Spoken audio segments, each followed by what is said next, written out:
2017ஆம் ஆண்டு இதே போன்ற ஒரு தீர்மானம் வந்தது.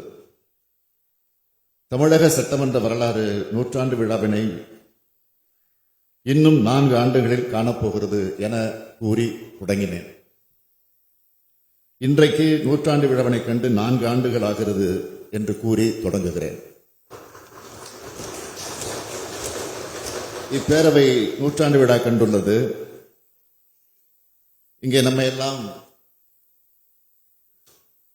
உருவாக்கி பாடமாக நின்று கொண்டிருக்கிறாரே தலைவர் கலைஞர் அவர்களுடைய நூற்றாண்டு விழா கொண்டாடப்பட்டிருக்கிறது.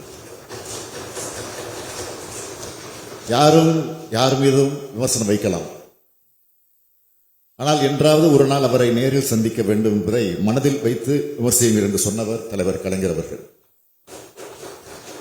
அதனால்தான் அவரை படமாக இல்லை பாடமாக நிற்கிறார் என்று நான் குறிப்பிட்டேன். அவரது நூற்றாண்டு கொண்டாடும் வேளையில் இப்பேரவையின் தலைவராக பணியாற்றும் வாய்ப்பை திரு மு அப்பாவு அவர்கள் பெற்றிருக்கிறார். 2017ஆம் ஆண்டு என்னால் இது போன்ற ஒரு தீர்மானம் கொண்டு வரப்பட்டதை எண்ணி நான் அன்றைக்கு வருந்தினேன் என்று என் உரையில பதிவு செய்திருக்கிறேன். ஆனால் இத்தீர்மானம் இன்றைக்கு கொண்டு வரப்பட்டதன் மூலம் கடந்த பேரவைகளின் செயல்பாடுகள், அன்றைய பேரவைத் தலைவர் ஜனநாயகத்தை மதியாது நடந்து கொண்ட முறைகளை பற்றியும் இங்கே உள்ள நம்முடைய பேரவை முன்னவர் உள்ளிட்ட பல்வேறு உறுப்பினர்களுக்கும், ஏன் நம்முடைய எதிர்க்கட்சித் தலைவர்களுக்கு கூட நன்றாக தெரியும். நான் மீண்டும் அதை சொல்ல விரும்பவில்லை. ஆனால் அவற்றோடு தற்போதைய பேரவைத் தலைவரின் செயல்பாடுகள் அவைகளை ஒப்பீடு செய்து நம்முடைய பேரவைத் தலைவர் எவ்வாறு நடுநிலையோடு செயல்படுகிறார் என்பதை மக்கள் புரிந்து கொள்ளும் வாய்ப்பாக இந்த விவாதத்தை கருதுகிறேன். 2006, 2011 காலகட்டத்தில் நம்முடைய மாண்புமிகு பேரவைத் தலைவர் அவர்களும் இந்த அவையில் உறுப்பினராக இருந்திருக்கிறார். அப்பொழுது நான் ஊரக வளர்ச்சி மற்றும் உள்ளாட்சித்துறை அமைச்சராக பணியாற்றியிருக்கிறேன். அப்போதிலிருந்து எனக்கு அவரை நன்றாக தெரியும். மாண்புமிகு பேரவைத் தலைவர் ஜனநாயக கொள்கைகளில் மிகுந்த ஈடுபாடு கொண்டவர். மற்றவர்கள் மனம் வருந்தாத அளவில் தன்னுடைய நடவடிக்கைகளை அமைத்துக் கொள்பவர். நேர்மையாக கருத்துக்களை ஆணித்தரமாக முன்வைக்கக்கூடிய பண்பு கொண்டவர். அவரது நடுநிலையோடு நிற்கக்கூடிய நேர்மை திறனும், அனைவரிடமும் சிரித்த முகத்தோடு பழகக்கூடிய பாங்கும் என்னை கவர்ந்த காரணத்தால் தான் அவரை இப்பதவிக்கு நான் முன்மொழிந்தேன். ஆசிரியராக இருந்து அரசியலுக்கு வந்தவர் நம்முடைய மாண்புமிகு அப்பாவு அவர்கள். கனிவானவர், ஆனால் அதே நேரத்தில் கண்டிப்பானவர். இவை ரெண்டுமே பேரவைக்கு தேவை என்பதை அனைவரும் ஏற்றுக்கொள்வீர்கள் என்று நான் நினைக்கிறேன். இவை இல்லாவிட்டால் அவை கண்ணியத்தோடு கட்டுப்பாட்டோடு நடத்த இயலாது. அதுபோல பேரவையை நடத்திவிட முடியாது. இந்த அவையில் என்னுடைய தலையீடோ அல்லது அமைச்சர்களின் தலையீடோ பேரவை நடவடிக்கை இல்லாத வகையில்தான் பேரவைத் தலைவர் அவர்கள் மாண்புமிகு அப்பா அவர்கள் நடந்து வருகிறார்கள். கடந்த காலங்களில் நடைபெற்றது போல அல்லாமல் ஜனநாயக அமைப்பின் பிரதிநிதிகளான சட்டமன்ற உறுப்பினர் அனைவருக்கும் ஒன்றே என நினைத்து செயலாற்றி வருகிறார்கள். எதிர்க்கட்சி உறுப்பினரிடம் பாசம் பற்றும் கொண்டு செயல்படுபவர் நம்முடைய பேரவைத் தலைவர் என்பதை மனசாட்சியோடு சிந்திக்கக்கூடியவர்கள் ஒப்புக்கொள்வார்கள். பேரவைத் தலைவருக்கு அருகிலே வந்து எதிர்க்கட்சி உறுப்பினர்கள் அன்போடு பேசியிருப்பதை இந்த பேரவை உறுப்பினர்களும் பார்த்த காட்சிதான். சில எதிர்க்கட்சி உறுப்பினர்கள் கஞ்சாடையாக கூட பேசி நான் பார்த்திருக்கிறேன். தங்கள் எண்ணத்தை குறிப்பால் உணர்த்துவதையும் உங்களில் பலரும் பார்த்திருக்கலாம். எங்களை பொறுத்தவரையில் விவாதங்களில் விருப்பு விருப்பின்றி நாகரிகமாக வாதங்களை வைக்க வேண்டும் என்பதில் அசைக்க முடியாத நம்பிக்கை கொண்டவர்கள். 23/3/2017 அன்று அன்றைக்கு இந்த அவையில் நான் பேசியதை எண்ணி பார்க்கிறேன். எத்தனை விதிமீறல்கள், மரபுகளிலிருந்து விலகல்கள் என்னுடைய உரையில் அன்றைக்கு நான் சுட்டிக்காட்டியுள்ளேன். நினைத்து பார்த்தாலே நெஞ்சம் சுடுகிறது. அதை அனைவரும் படித்து பார்க்க வேண்டும். அது மாதிரியா இன்றைக்கு நடக்கிறது என்பதையும் எண்ணி பார்க்க வேண்டும். நான் அன்றைக்கு உள்ளபடி வேதனைப்பட்டேன். அந்த வேதனை வெளிப்பாடாகத்தான் அதை மீண்டும் தொடரக்கூடாது என்று நான் முடிவெடுத்தேன்.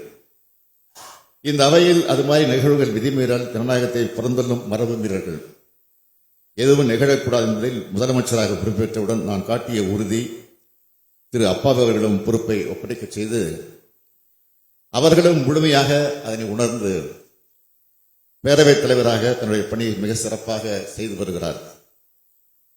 அனைவரையும் ஒரே கண்ணோட்டத்தோடு பார்த்து செயலாற்றுகிறார். இந்த தீர்மானம் திரு மு அப்பா அவர்கள் மீது சில அஇஅதிமுக உறுப்பினர்களால் கொண்டு வரப்பட்டிருக்கிறது.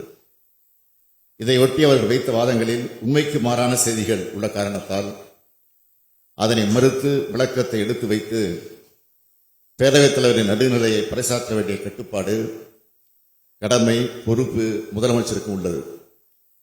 இங்கே உள்ள அனைத்து உறுப்பினருக்கும் உள்ளது. அவைக்கு ஒவ்வாத வார்த்தைகளாக அன்றைக்கு பயன்படுத்தப்பட்ட பல சொற்கள், அருகதை, தகுதி, என்ன யோக்கியதை இருக்கிறது என்று திமுக உறுப்பினர்களை பார்த்து அன்றைக்கு பேசப்பட்ட வார்த்தைகள் இன்றைக்கு அவையில் பேசப்படுமானால் உடனே பேரவைத் தலைவரால் அந்த வார்த்தைகள் நீக்கப்பட்டுள்ளன. அன்றைக்கு ஆளுங்கட்சி உறுப்பினர் பேசினால் அவை குறிப்பில் இடம்பெறும், திமுக உறுப்பினர் பேசினால் நீக்கப்படும் என்ற நிலை. இன்றைக்கு மாண்புமிகு பேரவைத் தலைவர் அப்படியா நடந்து கொள்கிறார்? இப்பொழுது நடந்து கொள்கிறார்? இல்லை. நம்முடைய பேரவைத் தலைவர் அவர்கள் அதிமுக உறுப்பினர் பேசுகிற இது போன்ற ஒன்றிரண்டு வார்த்தைகளை கூட விட்டுவிடுகிறார். ஆளுங்கட்சி உறுப்பினர்கள் கண்டிப்பாக நடந்து கொள்கிறார்கள் என அமைச்சர்கள் உறுப்பினர்கள் சொல்லும் போது அதை கேட்டு உள்ளபடி என் மனம் மகிழ்ச்சி அடைகிறது. ஏனென்றால் எதிர்க்கட்சி உறுப்பினர்களுக்கு தான் அதிக வாய்ப்புகள் தர வேண்டும்.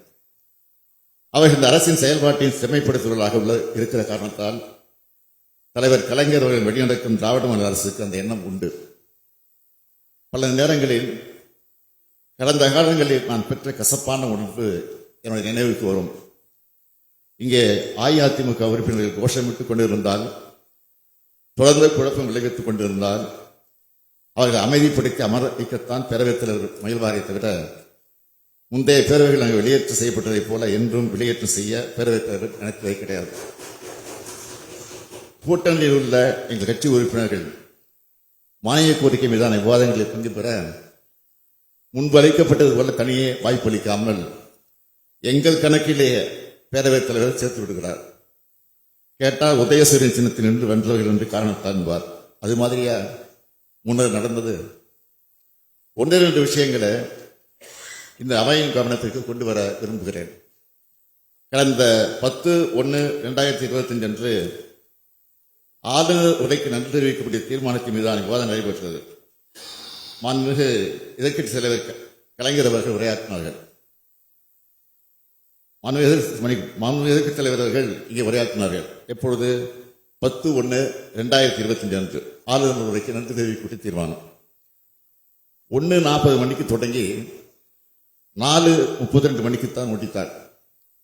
2 மணி நேரம் 52 நிமிடம் பேசியிருக்கிறார். அமைச்சர்களின் குறுக்கீடுகள் 1 மணி நேரம். எதிர்க்கட்சி பேசியது மட்டும் 1 மணி 51 நிமிஷம்.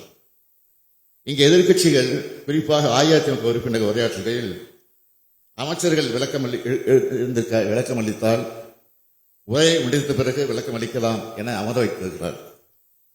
அதே நேரத்தில் எதிர்க்கட்சி தலைவர் உள்ளிட்ட முன்வரிசை தலைவர் இருந்தால் உடன் அனுமதி அளித்திருக்கிறார். நான் குறையாக சொல்லவில்லை, பெருமையாக சொல்லுகிறேன்.